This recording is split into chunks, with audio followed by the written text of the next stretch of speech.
nervous. Very, very dreadfully nervous I had been and am. But why will you say that I am mad? The disease had sharpened my senses, not destroyed, not dulled them. Above all was my sense of hearing acute. I heard all things in heaven and in earth. I heard many things in hell. How then am I mad?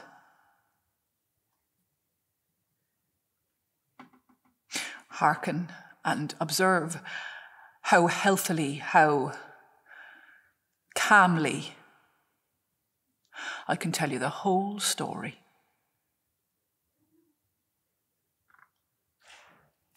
It is impossible to say how first the idea entered my brain. But once conceived, it haunted me day and night. Object, there was none. Passion, there was none. I loved the old man. He never wronged me. He had never given me insult. For his gold I'd no desire. I think it was his eye.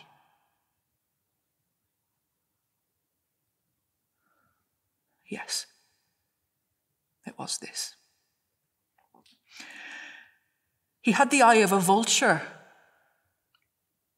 a pale blue eye with a film over it. Whenever it fell upon me, my blood ran cold, and so, by degrees, very gradually, I made up my mind to take the life of the old man and thus rid myself of the eye forever. Now, this is the point. You fancy me mad. Madmen know nothing. But you should have seen me. You should have seen how wisely I proceeded, with what caution, with what foresight, with what dissimulation I went to work. I was never kinder to the old man than during the whole week before I killed him. And every night about midnight, I turned the latch of his door and opened it, oh so gently.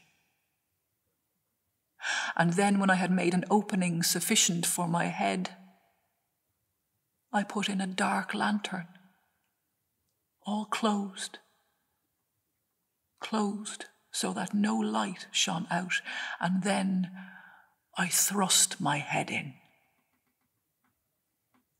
Oh, you would have laughed to see how cunningly I thrust it in. I moved slowly, very, very slowly, so that I might not disturb the old man's sleep. It took me an hour to place my whole head within the opening so far that I could see him as he lay upon his bed.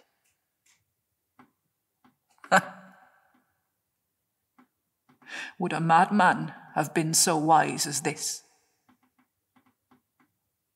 And then, when my head was well in the room, I undid the lantern cautiously. Oh, so cautiously. Cautiously, for the hinges creaked. I undid it just so much that a single thin ray fell upon the vulture eye. And I did this for 7 long nights. Every night, just at midnight. But I found the eye always closed. And so it was impossible to do the work, for it was not the old man who vexed me, but his evil eye. And every morning when the day broke, I went boldly into the chamber and spoke courageously to him, calling him by name in a hearty tone and inquiring how he'd pass the night. So you see, he would have been a very profound old man indeed to suspect that every night, just at 12, I looked down on him as he slept.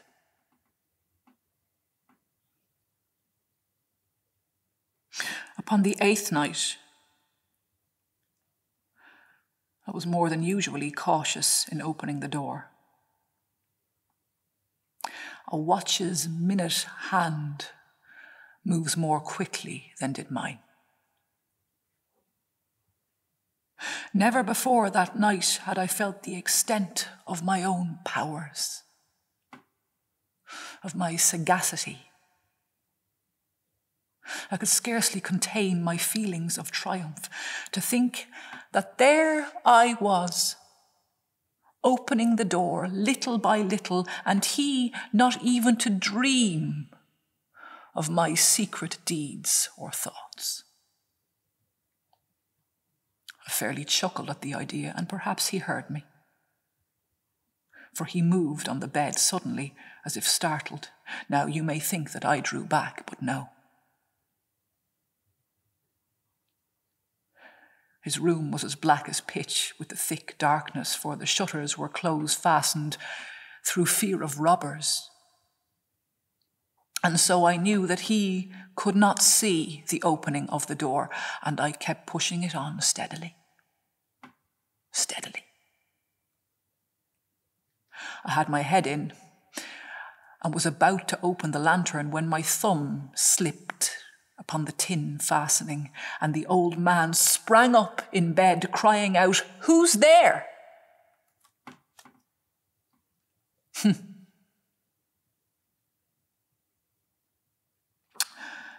kept quite still and said nothing. For a whole hour I did not move a muscle.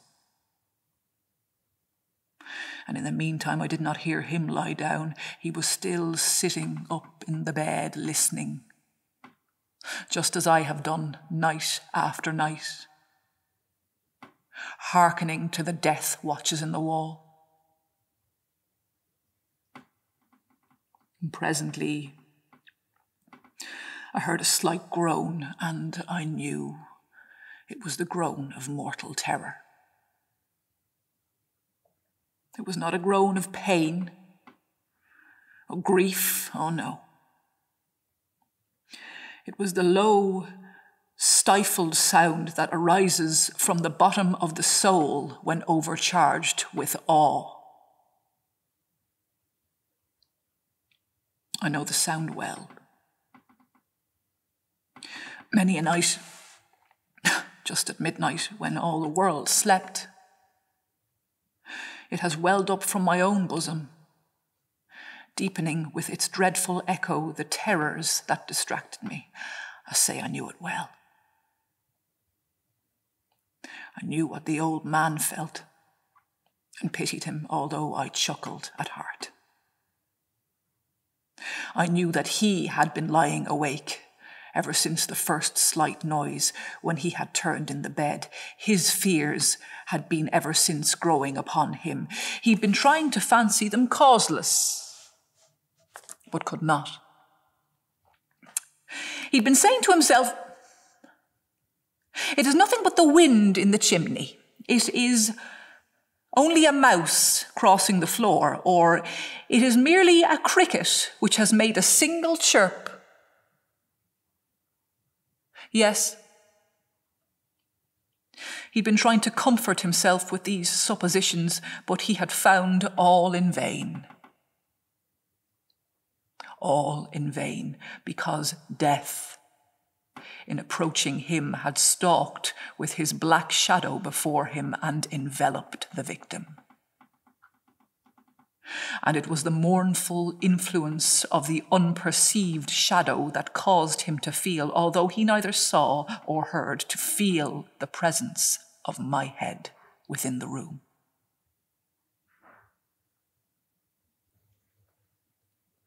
When I had waited a long time,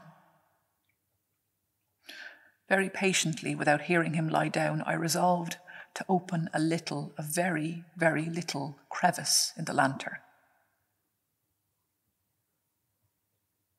So I opened it. You cannot imagine how stealthily, until at length a simple dim ray, like the thread of the spider, shot out from the crevice and fell full upon the vulture eye. It was open. Wide, wide open, and I grew furious as I gazed upon it. I saw it with perfect distinctness. All a dull blue with a hideous veil over it that chilled the very marrow in my bones. But I could see nothing else of the old man's face or person, for I had directed the ray, as if by instinct, precisely upon the damned spot. And have I not told you that what you mistake for madness is but over-acuteness of the senses? Now, I say, there came to my ears a low, dull, quick sound, such as a watch makes when enveloped in cotton. I know that sound well. It was the beating of the old man's heart. It increased my fury as the beating of a drum stimulates the soldier into courage. But yet I refrained and kept still. Scarcely breathed. I held the lantern motionless. I tried how steadily I could maintain the ray upon the eye. Meantime, the hellish tattoo of the heart increased. It grew quicker and quicker, and louder every instant. The old man's terror must have been extreme. It grew louder, I say louder, every moment. Do you mark me well? I've told you that I'm nervous. And so I am. And now, at the dead hour of the night, amid the dreadful silence of that old house, so strange a noise as this excited me to uncontrollable terror. Yet for some minutes longer I refrained and stood still. But the beating grew louder.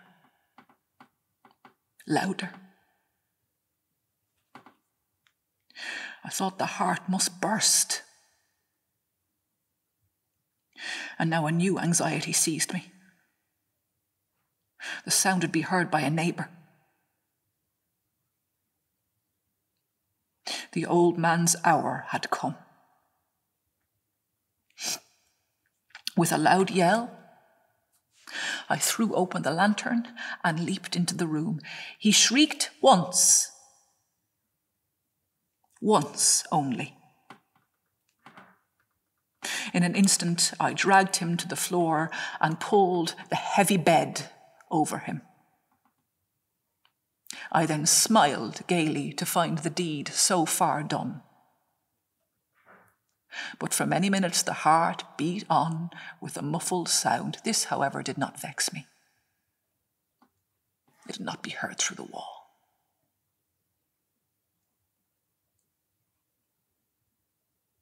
At length it ceased.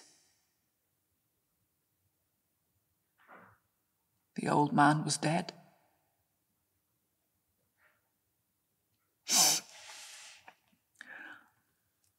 I removed the bed and examined the corpse. Yes, he was stone dead. I placed my hand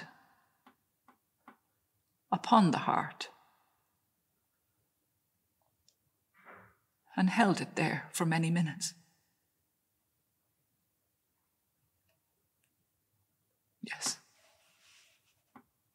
There was no pulsation. He was stone dead.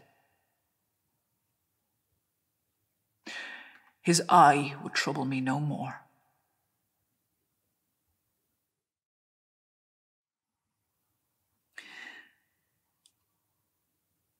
If still you think me mad, you will think so no longer when I describe the wise precautions I took for the concealment of the body. The night waned, and I worked hastily but in silence. First of all, I dismembered the corpse. I cut off the head and the arms and the legs. I then took up 3 planks from the flooring of the chamber and deposited all between the scantlings. I then replaced the boards so cleverly, so cunningly, that no human eye,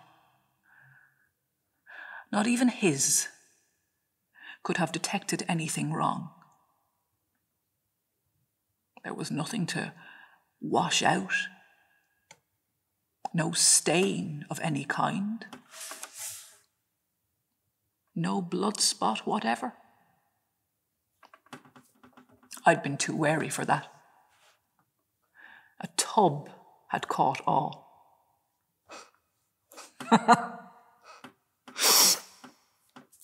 When I made an end of these labours, it was 4 o'clock, still dark as midnight. As the bell sounded the hour, there came a knocking at the street door. Went down to open it with a light heart. For what had I now to fear? There entered 3 men who introduced themselves with perfect suavity as officers of the police. A shriek had been heard by a neighbour during the night. Suspicion of foul play had been aroused. Information had been lodged at the police office, and they, the officers, had been deputed to search the premises. I smiled. For what had I to fear? I bade the gentleman welcome. The shriek, I said, was my own, in a dream. The old man I mentioned was absent in the country.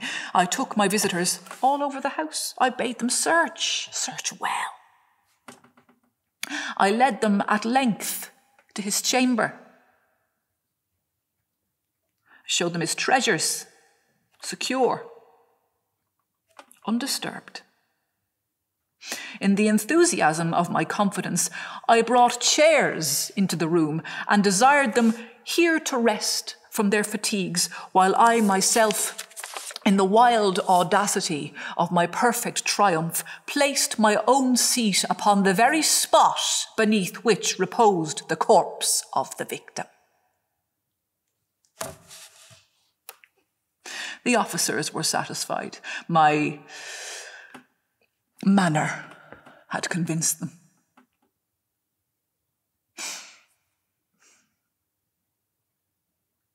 I was singularly at ease. They sat, and while I answered cheerily, they chatted of familiar things. But ere long, I felt myself getting pale and wished them gone. My head ached, and I fancied a ringing in my ears. But still they sat and still chatted. The ringing became more distinct.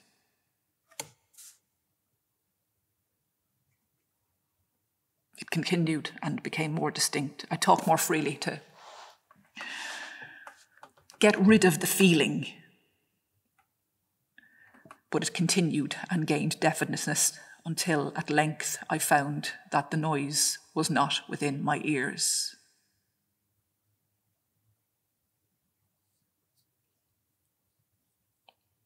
No doubt I now grew very pale, but I talked more fluently and with a heightened voice, yet the sound increased, and what could I do?